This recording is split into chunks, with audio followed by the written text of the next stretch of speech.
สองสีพระมหาราชครูเกษรา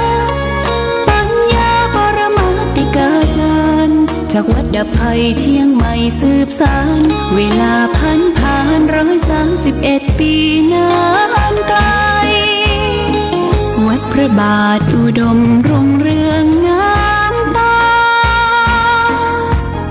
เจ้าน้อยบุญธาวงศาข้าหลวงปวงเชียงใหม่ปกครองหัวเมืองฟ้าทุ่มเทแรงกายแรงใจทุกชาติพันธุ์รวมใจรักษา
ตำนา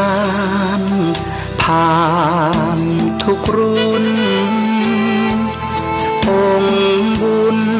หลวงพ่อแก้วทันตะจิตโตมีบุญญาบารมีมากโขก็ได้มาพบปะกับพ่อแม่พี่น้องศรัทธา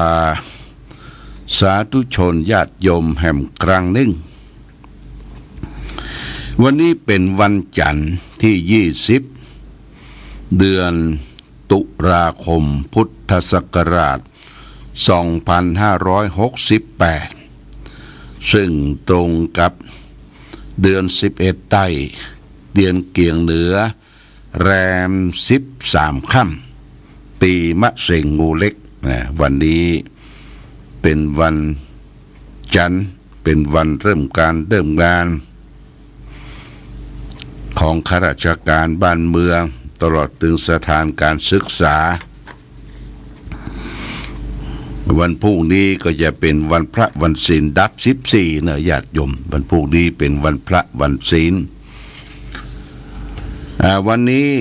ก็อากาศรู้สึกว่าความเหน็บความหนาวก็จะเข้ามาเยือนฟ้าฝนก็คงจะ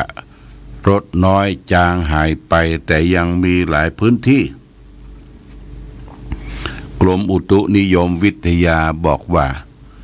แต่ละพื้นที่นั้นก็จะมีฟ้าฝนตกลงมาแต่บ่นักหนาปาป้านสักเท่าใดเนาะก็เมื่อฟ้าฝนหยุดตกเขาก็เริ่มทำการทำงานของภัยของมันสะดวกสบายขึ้นวันนี้ได้มาพบญาติโยมท่านสาธุชนทั้งหลายก็จะเอารักธรรมะนำมาฝากคือแก่ศรัทธาสาธุชนวันนี้จะเอาเรื่องของ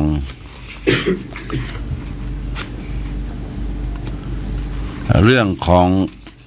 ธรรมะที่จะได้นำมาฝากเรื่องว่า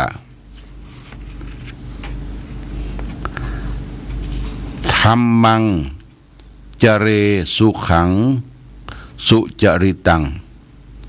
นะตังพุทธริตังเทระก็แปลว่าพึงประพฤติธรรมให้สุจริตไม่ควรประพฤติให้ทุจริตนะเนี่ยธัมมังจเรสุจริตัง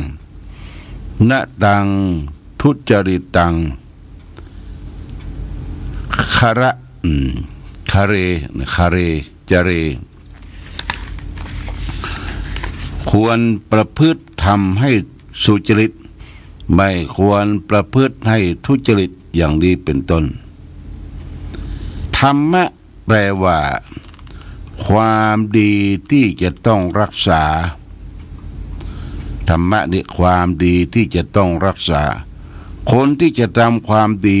เรียกว่าการประพฤติธรรมคือสุจริตผู้ประพฤติชั่วในทางทุจริตนั้นเป็นการทุจริตคือบาปประพฤติในธรรม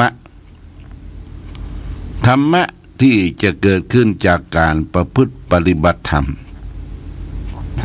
จะต้องปฏิบัติอยู่3สถานคือทางกายทางวาจาและทางใจทางกายสุจริตก็คือกายสุจริตเนี่ยบ่ฆ่าสัตว์ตัดชีวิตบ่ลักเล็กขโมยน้อยยิบโฉยของคนอื่นและก็บ่ประพฤติผิดในกามอันนี้เรียกว่าทางกายทางวาจาพึงเว้นจากการพูดเท็จเว้นจากการพูดส่อเสียดและเว้นจากการพูดคำหยาบเพ้อเจ้อเหลวไหลไร้สาระส่วนการประพฤติชอบทางใจคือบ่คิดโลภอยากได้ของผู้ใดบ่คิดพยาบาทปองร้ายผู้ใดเห็นชอบไปตามทำนองครองธรรมคือเห็นว่าทำดีย่อมได้ดีทำชั่วย่อมได้ชั่วนี่เป็นหลักธรรมใหญ่ทีนี้เราก็มาดูว่าการประพฤติชอบคือการทำความดีทางกายนั่นก็คือการบ่ฆ่าสัตว์บ่ลักทรัพย์บ่ประพฤติผิดในกามการฆ่าการทำลายสัตว์ทำให้ชีวิตต้องตกล่วงลงไปองค์สมเด็จพระสัมมาสัมพุทธเจ้าบัญญัติไว้เป็นศีลเป็นข้อต้นปานาติปาตาเวละมณีสิกขาปะทังสมาธิยามิบอกว่าศีล5ศีล8ศีล10ก็ต้องเว้นจากการฆ่าสัตว์ตัดชีวิตบาเบียดเบียนสัตว์เล็กสัตว์น้อยให้ตกล่วงลงไปนี่ญาติโยมนะเพราะว่าชีวิตของสรรพสัตว์ทั้งหลายย่อมรักตัวกลัวตายเหมือนกันหมดนะเป็นสัญชาตญาณแม้แก่ว่าสัตว์ที่อยู่มาอาศัยในวัดเป็นนกเป็นหนูเป็นสัตว์ต่างๆเอาเข้าไปใกล้นี่โอ้มันระแวงระวังกลัวคนบินหนีวิ่งหนีล่นหนีที่วัดนี่ก็มีสัตว์หลายอย่างตอนเจ้าทำวัดสวดมนต์เสร็จนี่ก็ประมาณสัก6 โมงหลวงพ่อต้องเอาข้าวสารมาอ้อยอย่างน้อยก็ประมาณสัก1 ลิตรนะ1 ลิตรนะแล้วก็7 โมงเนี่ยนกมันก็จะมาละมีนกพิราบนกกอแก่นกเอียงดำนกเขานี่มากันกินกันหมดแล้วก็ปากันปิกไปบ้านไปรังของแต่ละตัวแต่ละ สัตว์ชนิดนะและแฮมสัตว์อย่างหนึ่งที่บ่กินข้าวกินกล้วยกินกล้วยนี่ก็คือมีจอนมีในข้างลายมีจอนหางปุอันนี้ก็จะอยู่ต้นไม้หิวต้นไม้ใหญ่ใกล้ๆกุฏิข้างๆนั่นก็เอากล้วยสุกมาถ้ามันหมดบ่ใดก็ต้องไปเสาะสรรซื้อมาไว้มันก็จะลงมากิน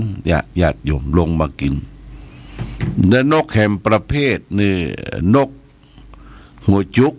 นกหัวจุกนกกรีดบ้านเฮาเนี่ยนะแล้วก็นกเอียงดำก็มากินอันนี้อาหารที่เฮาคือเอาไปตั้งไว้ในสถานที่สัตว์ทั้งหลายเนี่ยเฮามองพออย่างน้อยอย่างจอนอย่างในข้างลายเนี่ยญาติโยมเฮาอยู่ในกุฏิเนี่ยมันเป็นกระจกฝ้าอยู่ทางนอกนี่พอบ่หันทางในก็พอออกมามันจะกินแต่ละมื้อแต่ละกำเนี่ยเลี้ยวซ้ายเลขขวาล็อกๆแลกๆแล้วก็จิบกินมันกลัวนะกลัวมนุษย์กลัวคนเนี่ยกลัวสิ่งอื่นที่มาทำร้ายวัดบางวัดญาติโยมที่เฮาได้หันข่าวที่เปิ้นอยู่ป่าอยู่เขาตู้เจ้าเลี้ยงสัตว์ป่าเลี้ยงนกยูงเลี้ยงจอนเลี้ยงในเลี้ยงหยังพอไปบิณฑบาตกลับมาแล้วเศษอาหารการกิน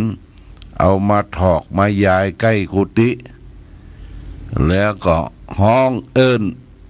เอาตีโป้ตีระฆังมันก็มากันเป็นเส้นเป็นสายนี่มันเป็นธรรมชาติอยู่ร่วมกันบ่เบียดเบียนกันอยู่ด้วยกันถ้อยทีถ้อยอาศัยนี่พระพุทธเจ้าบัญญัติไว้ศีลข้อหนึ่งคือปานาติปาตาเวรมณีสิกขาปะทังสมาธิยามิเขาก็อยู่อย่างมีความสุขกายกรรมสามในทางสุจริตคือบ่ฆ่าสัตว์ตัดชีวิตบาพิษประพฤติผิดในกาเมในลูกในเมียของคนอื่นที่มีเจ้าของนะอันนี้สำคัญนะญาติโยมคนมีเจ้าของคนที่มีนิสัยเจ้าชู้มักจะเข้าไปเมียงไม้มายาอู้จาถ้าเปิ้นแต่งตัวดีก็หยอกล้อเข้าไปละวันนี้แต่งตัวน่าเอามือถือไปถ่ายเนาะขออนุญาตถ่ายบางทีก็บ่อนุญาตไปถ่ายเปิ้นเนี่ยไปทิ่มไปต่ำไปบั้มเอาก้นไปบั้มไปซิดไปก่ายเปิ้นไปยุบไปกำเปิ้นอันนี้ล่วงละเมิดละญาติโยมล่วงละเมิดแต่เปิ้นบ่ชอบนี่เปิ้นจะตะคอกออกมาบางทีก็แสดงอาการบ่พอใจหมิ่นประมาทนี่ข้อกาเมนะลูกไผ่เมียมันเปิ้นมีกรรมสิทธิ์เป็นเจ้าของโดยเฉพาะอย่างยิ่งเด็กเยาวชนอายุบ่เกิน13 ปีเนี่ยโอ้ติดคอกอนาจารเนี่ยญาติโยมนะนี่ข้อกาเมก็ของบ่ร่วงพฤติผิดในกาเมลูกเมียของคนอื่นคือบ่ฆ่าสัตว์บ่ลักทรัพย์นี่ตนที่สองบ่พืชพิษในกามที่สามของทรัพย์สินเงินทองก็เช่นเดียวกันเอาให้มาหาได้เป็นของมีกรรมสิทธิ์เฮาบ่มีเฮาจะไปลักจะไปจกขอเอาญาติโยมขอเอาได้นักได้น้อยก็แล้วแต่เมื่อกี้ก็ก่อนที่จะเข้ารายการก็มีคนมาขอเอาลูกมาโดยเอาลูกบ่จะเข้าม.1 ละหนทางสตางค์ปิกละปูนว่า ขอสตางค์ปิกละปูนว่าโอ้หลวงพ่อก็มีแต่เอียเนอร์ก็คือไป300ญาติโยม300 บาทถ้าอย่าปอปิกอยู่ก็เนาะไผบ่ฮู้นะญาติโยมมาคุ้งมาขออันนี้ก็เป็นดีอยู่การขอไม่ใช่มาลักมาเม็ดทำตาล็อกแรกไม่ใช่อันนี้ก็มาขออันนี้กายกรรม3เว้นจากการประพฤติทุจริตมาประกอบสุจริตคือเว้นจากการฆ่าสัตว์เว้นจากการลักทรัพย์เว้นจากการประพฤติผิดไปกามและข้ออื่นต่อมาก็คือวจีคือวาจาสุจริตคือเว้นจากการพูดเท็จเว้นจากการพูดส่อเสียดเว้นจากการพูดคำหยาบเว้นจากการพูดเพ้อเจ้อเหลวไหลไร้สาระนี่ซบปากนะปากนี่จะต้องกัดสหับนี่หับปากไว้จะไปแพร่งพลอยจะไปอู้นักคนอู้นักย่อมผิดนักญาติโยมต้องอมไว้เก็บได้หูได้หันได้ยินได้ฟังไหนที่มาเก็บอมไว้อย่าไปแบบแพ่งพายอู้เขาเปิ่นเกิดความเสียหายความหายนะอันนี้คือเว้นจากการพูดเท็จพูดส่อเสียดพูดคำหยาบพูดเพ้อเจ้อในทางทุจริตคือมาประกอบวจีสุจริตนะและต่อไปก็เรื่องของใจคือมโนคือใจสุจริตเว้นจากการประกอบทุจริตคือมาประกอบสุจริตทางมโนทางใจคือ1บักคิดโลภอยากได้ของไผ2บักคิดพยาบาทปองร้ายไผ3เห็นชอบไปตามทำนองครองธรรมคือเห็นว่าทำดีย่อมได้ดีทำชั่วย่อมได้ชั่วเนี่ยญาติโยมเขาจะไปนึกว่าคนทำดีย่อมบ่ได้ดีนี่ก็มีถมไปคนทำชั่วได้ดีมีมากหลายอันนี้เป็นเรื่องที่เรามองผิวเผินเราบ่ได้เจาะลึกเข้าไปคำว่าได้นี่ญาติโยมเอาทรัพย์สินเงินทองเข้าของมาเป็นเครื่องตัดสินนี่บ่ได้นะทำชั่วอาจจะร่ำจะรวยมีรถยนต์หรูขี่มีบ้านช่องใหญ่โตโอฬารมีหน้ามีตาในสังคมแต่ว่าเฮาไปดูหนังมันดูบ่จบนะญาติโยมเพิ่งเริ่มต้นจากหนังและจากกลางนี่จะต้องระมัดระวังดูหนังจะต้องดูจบดูเริ่มต้นท่ามกลางและที่สุดคนเฮาหนีกรรมไปบ่พ้นนะญาติโยมกรรมมุนาวัตติโลโกสัตว์โลกย่อมเป็นไปตามกรรม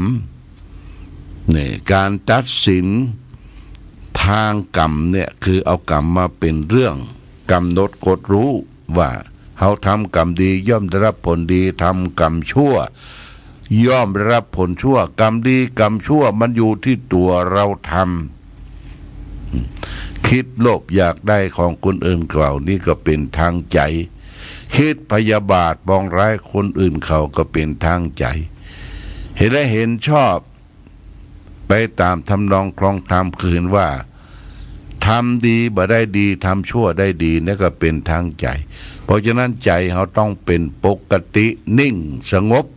มีสมาธิมีอารมณ์ตั้งมั่นเราก็จะประสบแต่ความสุขความเจริญยิ่งขึ้นไปอย่างนี้เป็นต้นวันนี้ได้นำสารธรรมธรรมะนำมาฝากเพื่อแก่ศรัทธาญาติโยมเพิ่งเว้นจากการประพฤติสุจริตมาประกอบประพฤติ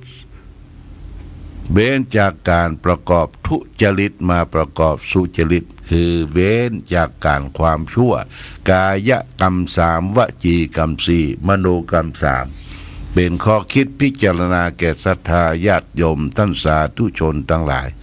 เอาละวันนี้รายการธรรมะประทีปส่องต่างได้มาปะมาพบ ญาติโยมท่านสาธุชนทั้งหลายก็พอสมควรแก่กาลเวลาขอความผาสุกความมีธรรมจงบังเกิดมีแก่ศรัทธาสาธุชนญาติโยมทุกท่าน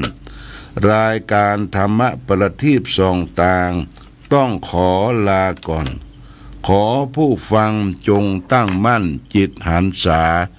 ด้วยธรรมะขององค์พระพุทธาได้นำพาให้เกิดความสุขสงบเย็นขอเจริญพร